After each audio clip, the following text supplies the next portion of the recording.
Welcome Fiona Salmon and Alice Clanachan, Director and Collections Curator respectively at Flinders University Museum of Art. Thank you for joining me today to talk through the new iteration of the Collections project we currently have a call out open for 3 artists or 3 groups of artists or artist teams to investigate FUMA's European print collection.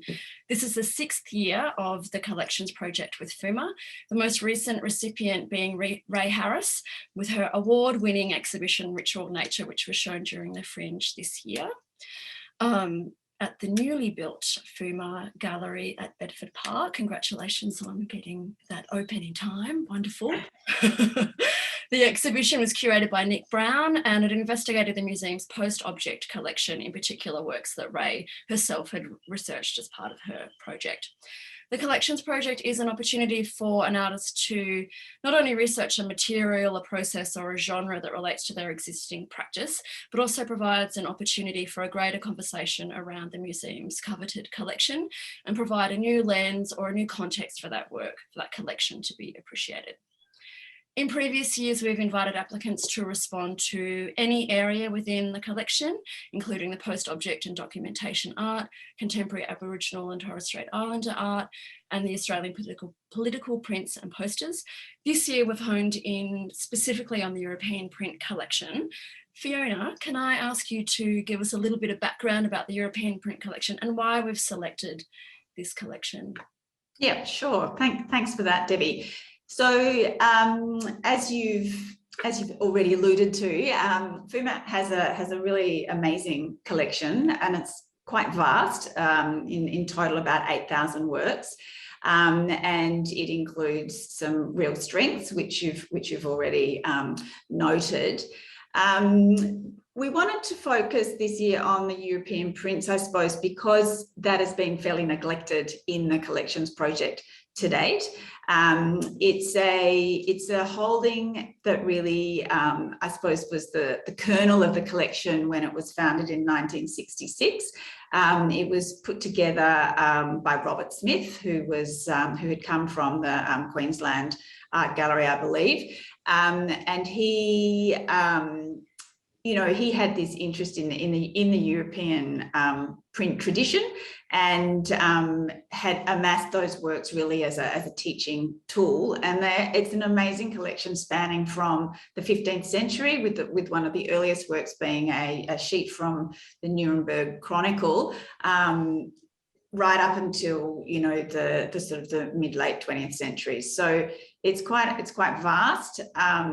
It makes sort of the prints make up about 10% of our total collection holding. So it's a fairly substantial body of work. And we just felt it was time to really dig into it. Absolutely. Wonderful. Thanks, Fiona. Alice, can you tell us a little bit about how you're curating the show and what stage you're at? It's quite early stages, but if you can give us some insights.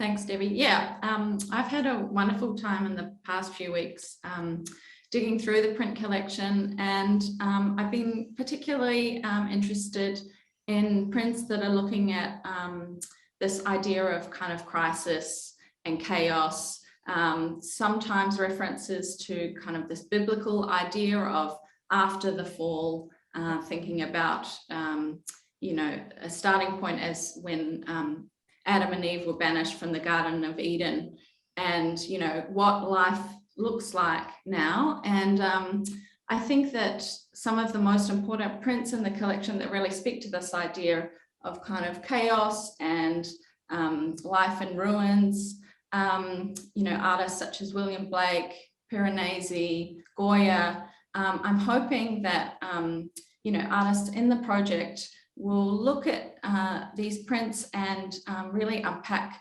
ideas around their kind of mythologies as well as their media, and think about the way in which these prints might spark ideas in their own practices and lead us on a journey together. And I think that's going to be quite a two-way conversation. So, the prints are a great starting point, and I think that the project will evolve depending on the artist and the particular lens that they bring with their own practice and their own ideas. Yeah, beautiful. Thank you so much. It sounds like it's a very timely, pertinent approach that you're taking. So that's really great to hear. So this year we're looking at engaging 3 artists or 3 teams of artists, which is quite a new thing for us in this project, Fiona. Wondering if you can tell us a little bit about how you see that unfolding in terms of how the artists relate to each other or how they conduct their research together with your team, because we're working with a very small team and a vast collection. How do you see that working? So I think, you know, we wanted to open this up to open the opportunity up to more artists in this particular iteration, because I think we've really seen or we feel there's a great deal of benefit of the artists interacting with each other. Obviously, with our previous projects, it's been a single artist, and there's been a very sort of strong relationship that has built between Nick Brown, who's essentially run the previous projects to this point, and he just happens to be away on maternity leave at the moment, which is why we have Alice on board, which is terrific. And I think, you know, in reflecting on the projects to date, this is, I suppose, a way to enrich the experience for the artist, and I think also a way to enrich the outcome. So while we are thinking about a number of artists or artist teams, and we want to bring, you know, a few people into the mix, we're also thinking here at Flinders about how we can also engage our academic community, and so ways in which we can bring artists with particular interests in these themes, potentially, academics with interest in these themes that we work quite closely with in other contexts, who we can bring into the conversation so we can enrich the thinking. We want it to be a really rich research process, and think about how we can really facilitate meaningful conversations that will you know, help inspire and lead to great new work. And speaking of new work, I guess one of the kind of hot questions that a lot of applicants ask is, how much work do I have to make? And I guess because this is no longer, you know, from the past few years, it's kind of evolved from a solo exhibition to a more curated show to now almost a group curated show. I guess that it allows the weighting of the research and the creation of work to be quite equal. And I guess we can't really talk about the expectation of how much work is to be made until someone's actually in the position of doing the research and having the conversations with you, Alice, about what else is in the collection and what that exhibition might look like. And I think what I'd add to that, you know, Alice, not Alice, I'm looking at your name, but you, I would add, Debbie, but also good for you to know, Alice, that, you know, often the artists will come with an idea, you know, with the time scale and things, and just say, well, you know, I'll produce 3 works or a couple of works or something along those lines. And then we find that artists really get into the project, and actually there's multiple works that are produced at the end. And I think, you know, there's no hard and fast rule. Obviously, we're not saying you need to come and you need to produce 5 works. It's just, you know, what evolves from that. And it might be that a whole new body of work is created, and then only a few of those works then are selected into the final show. Yeah, and one of the processes we take throughout the project as well is some milestone meetings, so we can have those conversations with artists as they evolve around what area of the collection or what area of the thematic of that collection they're really delving into, and how much work that might become or might look like. So it's a very, even though it's a in some ways a self-guided residency, there's also a lot of support from us to make sure that we're kind of going on the right way for the presentation of the work as well. And I think, sorry, Debbie, I think also what you mentioned before, which will be really interesting, is having kind of a group of artists, or, you know, artist teams, and they, you know, might find ways, you know, to work together, to bounce off ideas off each other. So it's quite probably a different way of working than having, you know, in previous years, having kind of the solo artist with the collection. So